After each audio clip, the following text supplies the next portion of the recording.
Hey guys, we've been talking about equality equations for the last, last week and a half, 2 weeks.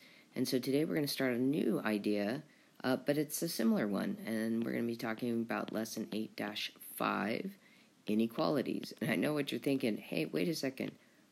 We just finished chapter 7 and now we're starting in the middle of chapter 8. That doesn't make sense.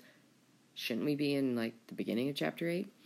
Well, yeah, that would make sense, but what we're ending up doing is the inequalities are really related to a lot of the things we've learned with equations.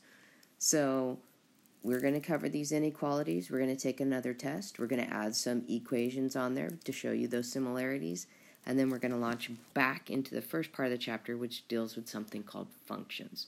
Okay, so let's talk about inequalities. So I'm going to do something called a Frere model. I think we might have done one before.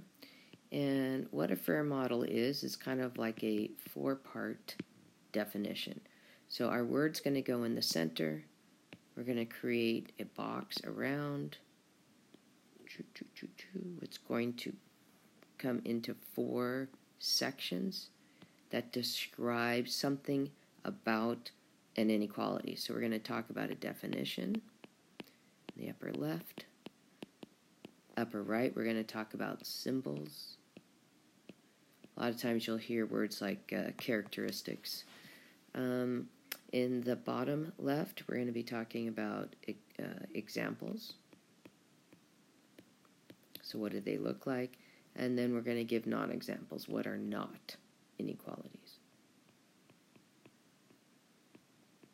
Okay, so let's start with what is the definition of an inequality. It's a mathematical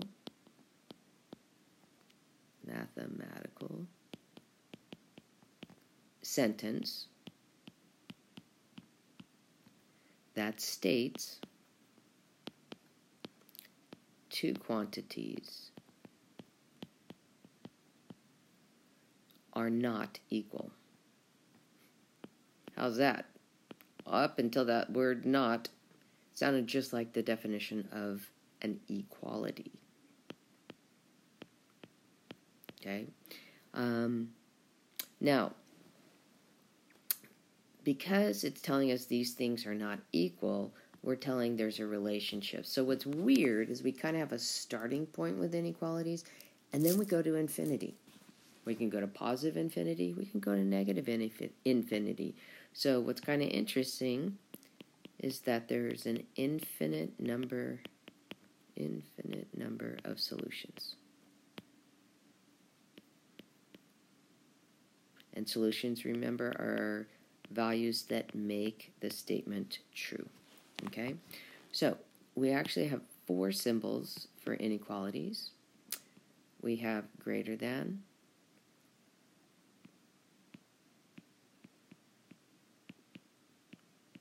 we have less than,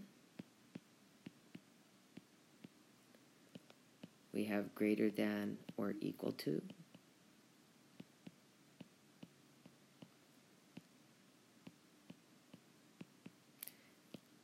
less than or equal to.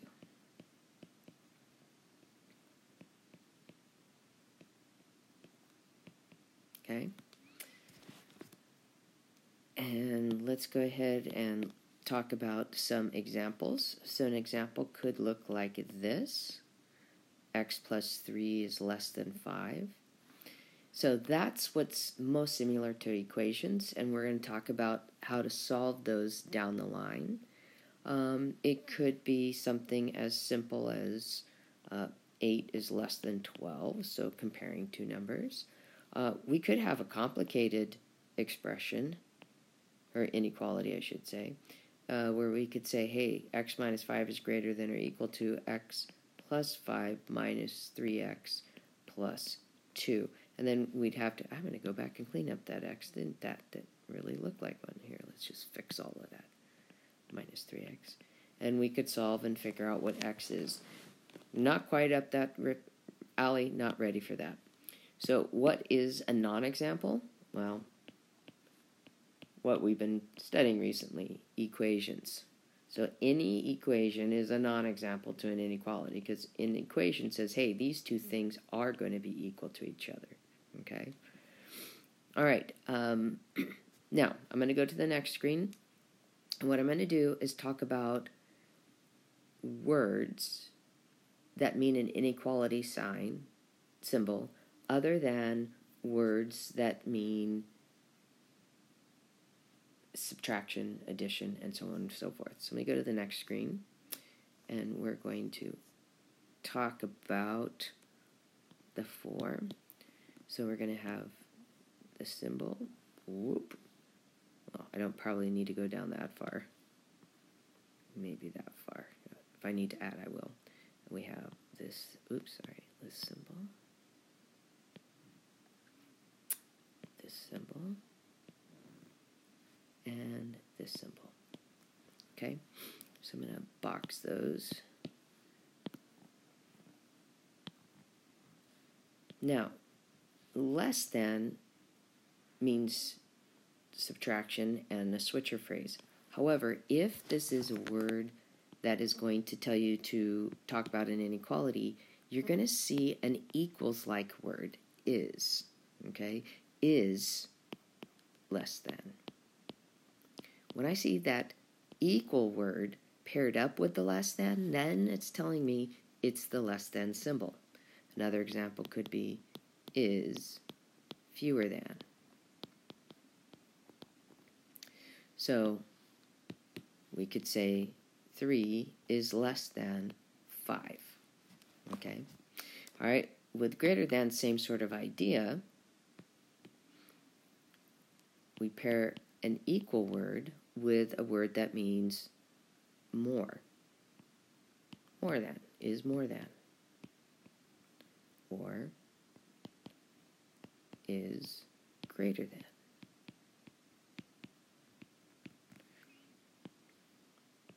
And then a symbol would be 8, or an example, 8 is greater than 4. Okay. Then the last two are the weird ones, the or equal to ones. They are very, very, very, very, very, very strange. Just saying. So this is how I think of it. What we do is we do pair again a word that means equals, but we would say for less than or equal to, it's is at most. In other words, the highest number is the one I'm showing you, but it could be less. Okay? Is less than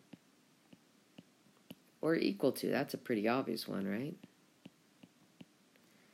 And here's another kind of weird one. Is no more than. It could be this one, but it can't be any more than that. Okay?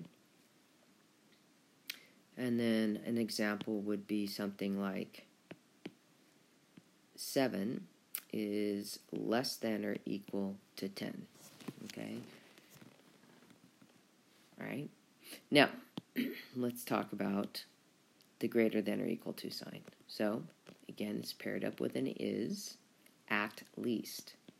So I think about this. The number that they show me is the smallest it can be, but it could be more. That's what the or equal to says. But it could be more. Is minimally. So this is the smallest it can be, but it could be more. Is greater than or equal to.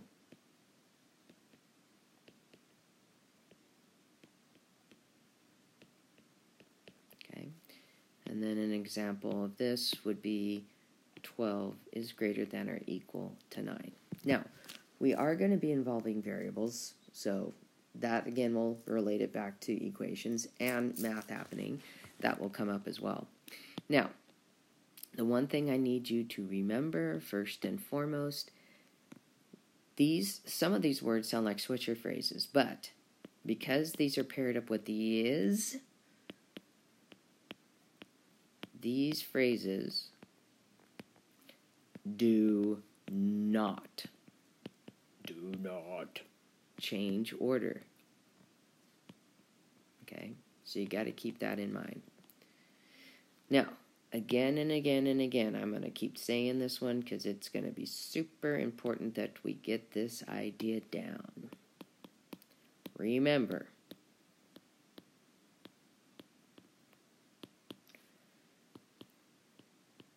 there are an infinite number of answers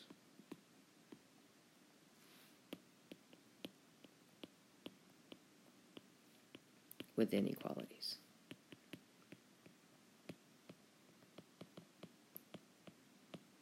Okay, so we're going to go to our next screen, and for me this would be the second page, and we're going to be doing some examples. So directions, and so what we're going to be practicing on our homework, or practice in class, is determining if we have a solution or not. Okay, so if we're given a number to replace a variable, will it give us something that's true or false? Okay, so first we're going to do two sets of directions. The first one says find the solution of the inequality.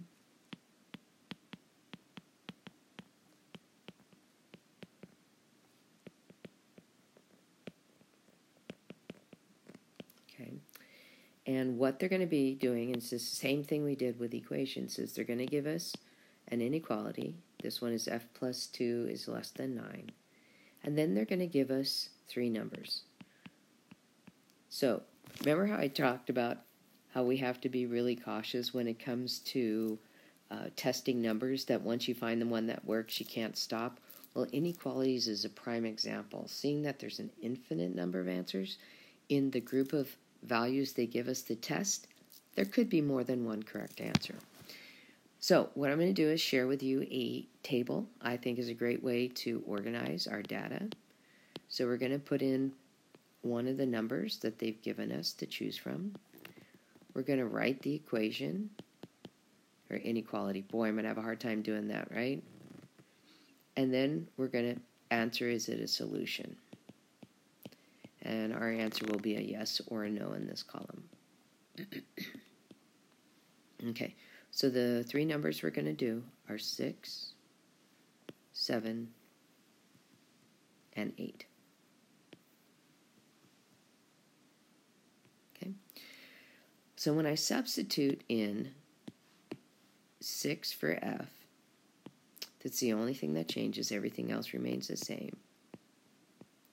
And then I simplify and I ask, is 8 less than 9? And the answer is, yes, it is.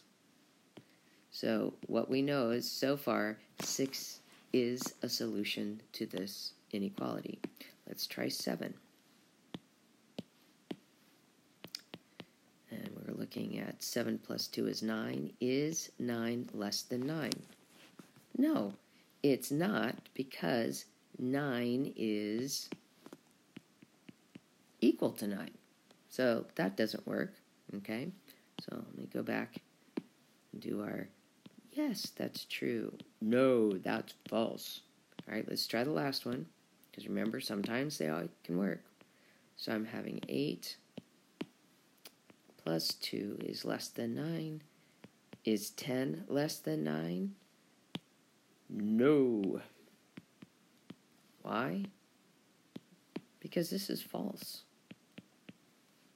Okay, so our conclusion would be 6 is a solution for f plus 2 is less than 9. And that would be our conclusion.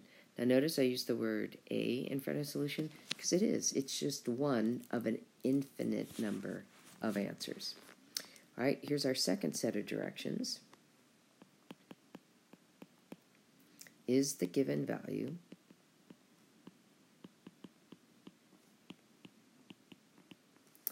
a solution of the inequality?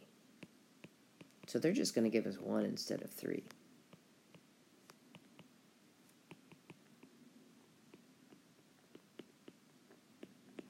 So our second problem, we're going to get x plus 3 greater than 9, and then they're going to say x equals 4. So just like with equations, what we're going to do is take that value for the variable and substitute it in, and then we're going to test it out. Is 4 plus 3 greater than 9? So we simplify it down. 4 plus 3 is 7. Is 7 greater than 9? Nope, this is going to be false. So our solution, our answer, our response would be 4 is not a solution